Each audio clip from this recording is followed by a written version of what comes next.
As a philosopher, Daniel Dennett would say, we're nothing but zombies. If naturalism is true, that's all we are. But people can't live that way. They live as if they are someone.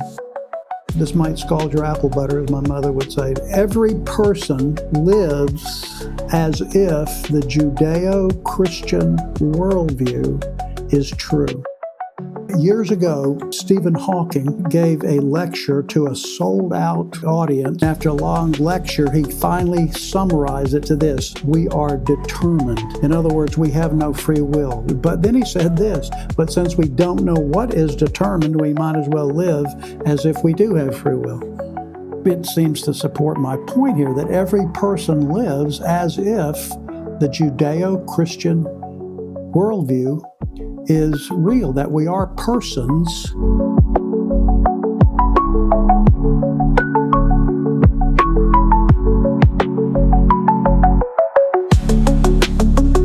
Hey, welcome to Church for Skeptics. Dan Arsenal here. I want to do a follow-up on this episode from the last episode, which was the intellectual bankruptcy of atheism. In that episode, I'm not going to rehash it, of course, completely, but the argument against naturalism from reason, I think, is a very powerful one. Let me just summarize it for you so we can move on. The idea is that if naturalism is all that exists, nature's all there is, matter's all that is, it's two sides of the same coin, then everything that happens has to be explained in those terms, in natural blind forces. And so if that's the case, then no thought which comes from those blind forces is valid. And when we say valid, we mean in terms of the laws of reason, the laws of logic. So our thoughts don't come from the laws of logic. They're violated consistently, whereas natural laws always happen. And so if that's the only thing that produces our thoughts are not valid. I'm going to make a bold statement here. Every person, now this might scald your apple butter, as my mother would say to start with, but hear me out. Every person lives as if the Judeo-Christian worldview is true. They may not believe that. I'm thinking of guys like Richard Dawkins, Sam Harris, Christopher Hitchens, most people that aren't consistent in their atheism. Nobody can live their own worldview if their worldview is materialism and naturalism. What do I mean by that? Here's what I mean: that people live as persons. I do, you do. We call ourselves, I just said I twice, probably too much. But the point is, I am a person. I'm a someone, not a something. But on naturalism, I am nothing but a something. Philosopher Daniel Dennett would say, we're nothing but zombies. We're the same exact thing as a zombie, which has all those physical characteristics of a human being, but has no soul, no mind, no inner being, so to speak. And so if naturalism is true, that's all we are. But people can't live that way. They live as if they are someone. The second thing I would say is that nobody can live without believing in or living as if they believe in free will. But on naturalism, everything is determined. There is no free will. Sam Harris would agree with that. There's no free will. Free will is an illusion. Years ago, Stephen Hawking gave a lecture to a sold-out large audience. The point was, his question was this: are we free or determined? And after a long argument and after a long lecture, he finally summarized it to this: we are determined. In other words, we have no free will. We cannot make decisions that could have gone otherwise. Everything that happens. But then he said this: but since we don't know what is determined, we might as well live as if we do have free will. Well, it seems to support my point here that every person lives as if the Judeo-Christian worldview is real, that we are persons. And of course, we would say made in the image of God. The third thing that we cannot live without, or as if it's true, is the ability to reason, the ability to come to decisions. Keep this in mind. If naturalism is true, if atheism is true, naturalism is true. If naturalism is true, materialism is true, nothing but matter, all matter happens by natural processes, then there are no decisions being made. It looks like, and of course this is what the atheists would say, that it looks like we're making decisions, but we're not. Well, that means we can't really change each other's mind. We're just dancing to our DNA. We're thinking, we think we're thinking, but we're not really thinking. We're just random thoughts are coming into our brain because there is no mind to process them. The brain does. All that is just like, I'm making back to the point here, is that nobody can live as if atheism is true, no matter how they espouse it. As a matter of fact, if you make, watch this, if you make an argument that naturalism is true, you are refuting the argument in the very way you make the argument, and that's by reason. You're making the argument as a decision, as your free will. You are free to do that. And you're making it as on the basis of the laws of reason. Let's move over to the fastest growing non-religion worldview in the world, I think, especially in Western civilization. It's called secular humanism. And what we want to do is transfer these ideas into this popular worldview, and it sounds great on the surface. It's basically, can't we be good without God? We don't need God to be good. And in some sense, that's true. People that don't believe in God can do very good things and do very good things. I'm drawing a little bit to what some of them say. We do good things when nobody's watching because we don't believe in God. So we're better morally than the Christians are. Okay, maybe so. But I'm going to let me read you a part of the Humanist Manifesto from their own website. Humanism is a progressive philosophy of life. Notice the word progressive. Humanism is a progressive philosophy of life that without supernaturalism, i.e. without God, affirms, here's what they affirm, our ability and responsibility. Underline that. Humanism affirms the ability and a responsibility to lead ethical, which would mean moral, good moral lives of personal fulfillment that aspire to the greater good of humanity. What? Sounds great. I'm in. The life stance of humanism, guided by reason, and I'm going to say, nah, inspired by compassion, okay, and informed by experience, encourages us to live life well and fully. It evolved, with that to the naturalism, materialism, Darwinism, all the isms. It evolved through the ages and continues to develop through the efforts of thoughtful people who recognize that values and ideals, however carefully wrought, are subject to change as our knowledge and understandings advance.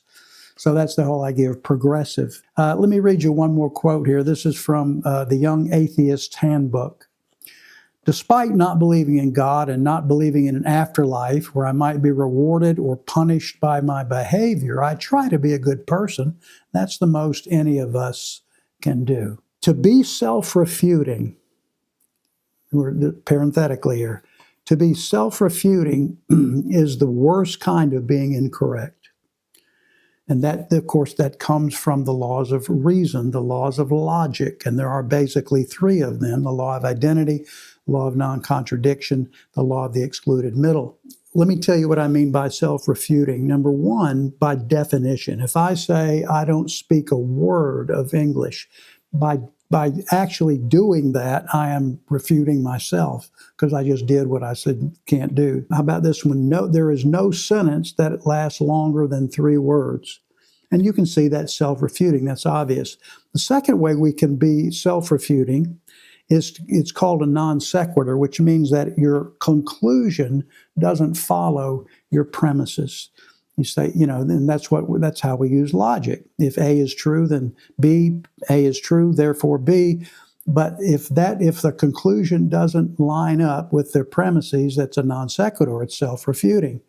The one we're going to talk about today is this. I call it the speaker is in violation of her position. Let me give you a great example. In India, in particular, and in Hinduism in particular, there is an old parable about the six blind men who encounter an elephant. And the idea behind that is that each person is blind, but he has a certain perspective about the elephant, and so he thinks different things about the elephant based on his blindness and based on their experience. And that's the way we all live. We're all limited in our abilities. We're all blind in some sense. And so the one guy feels the top of the elephant and says, this is a table. One guy feels the big ears and says, these are giant leaves on a tree. One guy feels the tail and says, this is a rope. One guy feels the legs and says, this is a big tree. And nobody has the right handle on that. Now, what's the great problem with that parable? The problem is the speaker knows it's an elephant. He's removed himself from the whole point of the parable. He's not blind. He knows it's an elephant. And he's the one who understands all the blindness of the other people. That is so true about so many philosophers, about so many critics. They want to set themselves aside from their own argument, and you can't do that. It's self-refuting. You're your own refutation when you do that. So with secular humanism, an atheistic professor, he's not as prominent, I guess, as the new atheist, although he has written books, one called The Straw Man, or Straw Dogs, I think. His name is Professor John Gray. He retired in 2008 from the London School of Economics and Law. He is a philosopher and a staunch and consistent atheist. Now, I've already said nobody can live atheism, and he doesn't either because he makes arguments. If atheism is true, there are no arguments to make because we're all determined. And he thinks we're all determined. His argument against secular humanism is this. Secular humanists, what he calls, are soft atheists.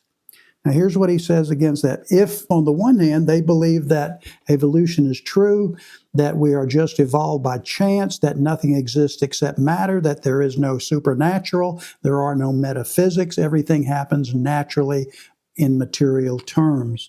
Okay, if they believe that, then they cannot embrace the ideas of human progression and human thriving and goals and improvement, because whatever happens naturally. It's random. We can go in any direction possible because it all happens by random. There's no choices being made. There's no decision being made. So what he says is there's no such thing as progress.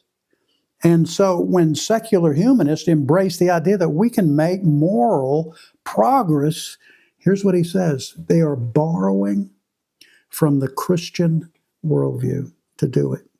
And I think he's exactly right. That's the one thing I would disagree with John Gray on a lot of things, but I think he's right about this. And here's what he says about morality, about ethics. He says morality is nothing but a convenience in normal times. He has a terrible but true, so far as we know, the person that this happened to wrote a book about it after the Holocaust. A Jewish boy in the concentration camp lost his hat. If he lost his hat, and he lost it because of the abuse of a Nazi officer who raped him, and he lost his hat. The next day, if his hat was on, he was going to be executed. And so after a terrible ordeal, what did the boy do? He had to survive, so he stole the cap from another boy. Well, John Gray said, and of course that other boy lost his hat, and that other boy was executed, and he wrote about this, not the dead boy, but the boy who stole the hat wrote about it. He said, I just wanted it to be over. I wanted to survive. And that's exactly what John Gray says. In normal times, morality is a convenience. You be nice, so it helps me. It's better for me. But in abnormal times, we revert to survival of the fittest because that's what our DNA drives us to do. There are no real moral decisions being made. Secular humanists borrow from the Christian worldview. They are self-refuting because the case they make is against their worldview.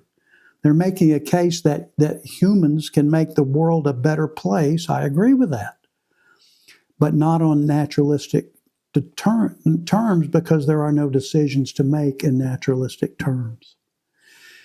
I come back to the point that I want to make here is that every person, including even John Gray, who makes arguments and writes books, theoretically by his own will and his own decision to do that, but on his view, there are no decisions to make. Everything's determined.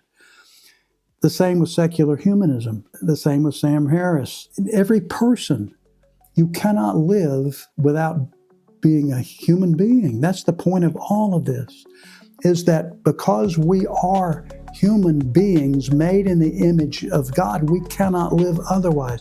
We cannot live as zombies. We cannot live as if we are not someone. We cannot live as if we have no free will. You know what? God is sovereign, but we have a little sovereignty ourselves. And why do we have that? Because God made us in His image. We'll follow up this in future episodes here, but I hope you're at least understanding what I'm talking about here. You can't have it both ways. Let's have it the right way. Thanks for watching.